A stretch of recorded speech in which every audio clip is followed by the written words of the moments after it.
So I think a lot of us have worked out that there are some seriously good weapons available to you in the early days of Battlefield 6's progression line. We're talking the M433, PW3A5, M4A1, DSR IAR, the SAW 556 MK2 when the bloom behaves itself, all stellar, very reliable early day weapons. The problem is that given that the grind to unlock a lot of the attachments on these guns requires anywhere between, 800 to 1000 kills per weapon, it can feel a bit daunting to move on to new weapons as you unlock them, Why start off with something new that is attachmentless when your existing one is kitted to the nines and you're comfortable with it and it took you all that time to unlock the stuff, right? Look, the progression grind is a separate issue that we'll get into another day, but I'm here to tell you today that some of the late tier weapons that you unlock are absolute cannons, and you're doing yourself a major disservice by not checking them out. Today, I wanted to run you through a couple of my favorite picks for late tier unlocks that you guys can look forward to in Battlefield 6. Noting that this is not my official review of these weapons, that video comes later as I've unlocked some more attachments for them in the future. Make sure you subscribe for those videos when they drop as well, you cheeky devils. Anyway, with that said and done, I want to start off by throwing the spotlight onto the Cord 6P67, of which I have mistakenly labeled as the AEK 971 in the past. Look, I think I get a free pass on that front, okay, because the thing feels like, looks like, and sounds like an AEK, so it's an AEK, right? Well look, basically it's this game's AEK, and let me tell you guys that even out of the box, this thing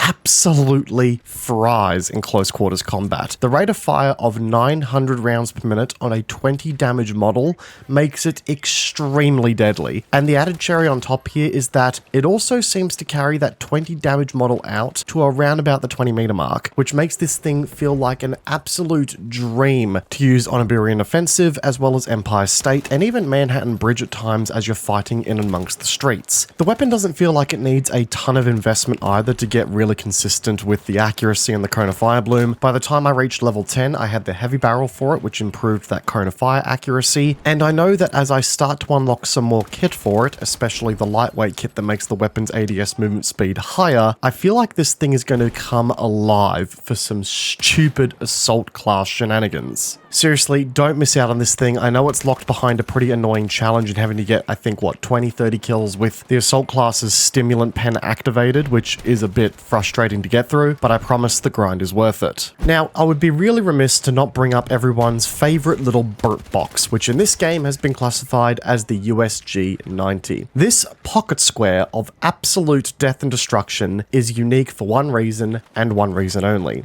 You guys all know what it is, of course. It's the giant 50-round magazine, which, yes, ain't nothing to write home about in the grand scheme of things when you compare it against an LMG per se, but in the context of a fast, mobile SMG with a really good hipfire, that is literal gold, because it now means that when you, say, breach an objective or a doorway, you no longer have to worry about the third, fourth, or even fifth guy taking you out while you're stuck reloading the thing. Because here, you have the ammo capacity to deal with all of them, and then have some left over for any dinguses who didn't get the hint that this is now your capture point. Funnily enough, the USG-90 actually shares the exact same damage model as the Cord when it comes to raw damage and rate of fire, but just has a bit more aggressive damage fall off and bloom spread, as well as some really erratic horizontal recoil, which is a bit of a shame. So while yes, this thing is going to struggle ever so slightly in the range department of the game, the amount of room clears that I've been able to make with this thing, especially in breakthrough games, is so bloody worth it. Don't sleep on the USG-90, it hands down is some of the most fun you can have in the game so far. But moving on here and keeping the ball rolling, I know everyone loves a good comeback story, hey? Well,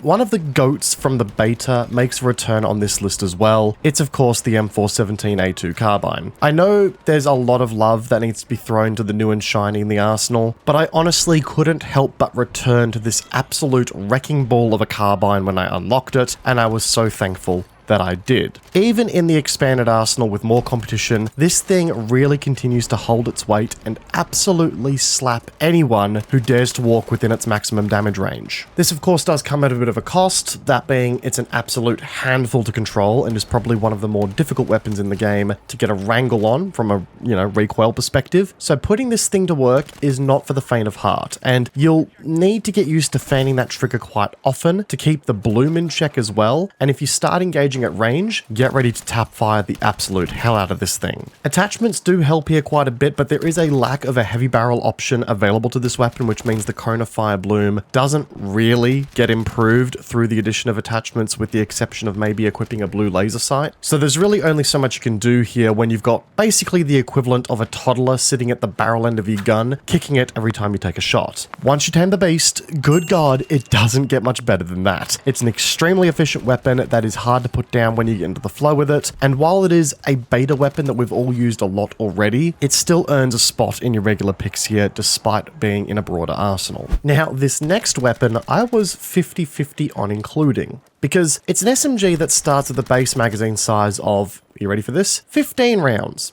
Yep, 15 measly rounds per reload, with a whopping 2.6 second reload speed to boot. And you don't get a bump in the magazine size until mastery level 20 with the thing. But I can't deny it, guys. The SCW-10 is some of the most fun you can have in this game right now, because when you give an SMG a 33 maximum damage model with an 800 round per minute fire rate to boot, you get to bust through walls like the Kool-Aid Man and send people back to the respawn screen while they still buffer, working out what just happened to them. A 33 damage on an 800 RPM fire rate is a diabolical time to kill. It might be one of the fastest in the game, and even as the weapon's damage drop-off kicks in, it maintains a pretty effective potency as well. The elephant in the room, of course, is that 15 round mag. It absolutely handicaps the thing. But I also shudder to think about what is going to happen when I unlock the glorious 23 or even 27 round mag for this thing, because the effective time to kill and the kind of magazine economy that this thing will have, yeah fellas, this thing is going to be a room clearing extraordinaire. Do not sleep on this thing. Now, one thing I've also kind of left off the list so far is anything of the belt-fed variety, mainly because LMGs are not normally conducive to my playstyle, and with the game's current cone of fire bloom issues, it makes it a little difficult to really get a handle on, getting much in the way of progress done with them. The M123K, however, has been the exception to that rule for me, because holy crap, the amount of ducker that this thing produces is enough to absolutely feed my brain an absurd amount of dopamine. For context, this thing basically rocks a M433 damage model, but it's jammed up with a 100 round belt. So the M433 with 100 rounds, and dare I even go as far to say an even smoother recoil pattern to boot, when I tell you that I have single-handedly held off entire squads with this thing on capture points, I'm not joking. Whether I'm taking a mud bath, sitting on my chest in Mirak Valley absolutely hosing people down on breakthrough, or holding it down in the alleys of Iranian offensive, this thing has come alive in so many scenarios to the point where I really just want to spend some more time with it. It's a great weapon, one that I highly recommend you all give a go at your earliest convenience. Now, last but certainly not least, the QBZ-192. It's a weapon that I actually unlocked pretty early in my run here with Battlefield 6, given that I was absolutely turbo farming the M4A1 for a weapon review coming real soon, by the way, but I was kind of sleeping on it until one of our community members in the Discord, aka Strayed, started talking about it in our Battlefield channel. Curiosity got the better of me, and let me tell you guys, I was sleeping on this thing unfairly. Now, to be clear, it's far from the most deadly carbine in the game. Its damage model is modest at best, and it can feel a bit underwhelming when thrown against the likes of, say, the aforementioned M4A1 or M417. But where it never fails is in its dependability. This thing is an absolute laser beam out to ranges that should feel illegal for a carbine, and throw in the fact that it continues to get better and better when you throw some attachments on the thing. Yeah, if you're ever having a bad day where your weapon control just ain't it and you're feeling a bit sloppy, I mean, this thing practically aims for itself and you can still get some results done with it. Give it a whirl, it's a great warm-up gun, it's a great turn your brain off gun, it's just simple, effective, easy.